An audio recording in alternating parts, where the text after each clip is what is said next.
अस्सलाम वालेकुम दोस्तों, ड्रामा से बड़े भैया की आने वाली साहब बहुत दिलचस्प होती जा रही हैं। ऐसे लगता है कि अब वानिया के राज का पर्दा उठ जाएगा।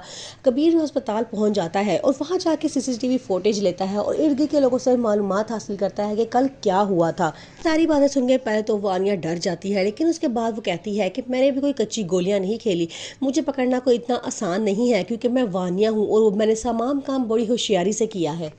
मिशर अलमीर से लड़ती है और कहती है कि तुम बड़े भैया से पैसे लो और अपना बिजनेस अलग करो, मुझे इस घर में नहीं रहना, मुझे अलग घर चाहिए। आगे से अलमीर कहता है मैं उनसे कैसे कह सकता हूँ, हमने आज तक कभी उनसे कुछ नहीं मांगा। तो मिशेल कहती है कि आप देखो, जब आके पापा के मामा पापा के मरने के बाद तमाम जायदाद के वारिस सिर्फ बड़े भैया बन के बैठ गए, हालांकि तुम सबका उन पे हक था, तुम लोगों ने कभी नहीं मांगा, लेकिन अब तुम लोगों को अपने हक के लिए बात करनी चाहिए। तुम लोगों को बड़े भाई से अपना हिस्सा मांगना चाहिए और अपनी अलग अलग कारोबार करो, अलग अलग जायदादें बनाओ। अब अलमीर के रवैये में भी काफ़ी तब्दीलियां आना शुरू हो गई हैं। ये बात बड़े भैया नोटिस करते हैं और उन्हें इस बात की बहुत तकलीफ होती है कि कितनी गलत बात है, मेरे बहन भाई जिन्हें बचपन से लेकर अब तक मैंने बाप बन के पाला है, इनको पढ़ाया लिखाया, इनकी शादियां की हैं, आज मेरे सामने खड़े हो गए हैं। अलमीर हॉस्पिटल जाता है तो वहाँ सीसीटीवी फुटेज में पता चलता है कि कोई बुरके वाली लड़की थी और उसके आसपास भी कुछ लोग थे, उनसे मालूमात वो इकट्ठी करता है। वो जान के आके वानिया के सामने बात करता है ताकि वानिया के पता चले कि वानिया ने ये सब कुछ किया है कि नहीं किया है।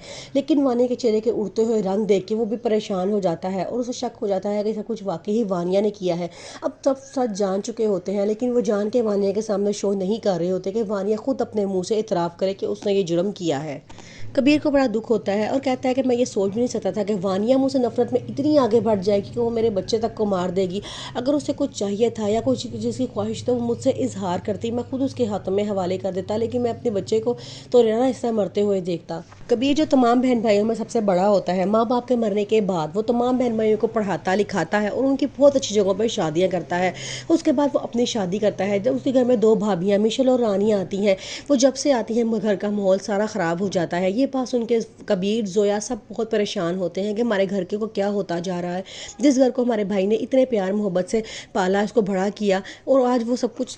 दूसरी तरफ शुएब जान के फरीहा को अपनी मोहब्बत के झांसे में फंसा कर उसके भाई से पैसे हथियाना चाहता है।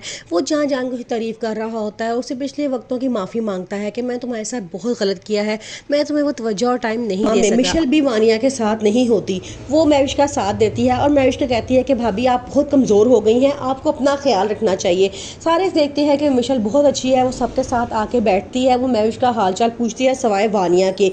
मिशेल कहती है कि मेरा इतना सख्त दिल नहीं है, वो इस वक्त मुश्किल में है, उन पर इतनी बड़ी मुश्किल आई है, हमें उसका साथ देना चाहिए। लेकिन वानिया साफ इनकार कर देती है और कहती है कि मुझसे ये ड्रामे नहीं होते, इनको मेरी हार लगी है, इनको मेरी चुप लगी है, ये लोग मुझे बुरा भला कहते थे ना, इसलिए इनके साथ ऐसा हुआ है।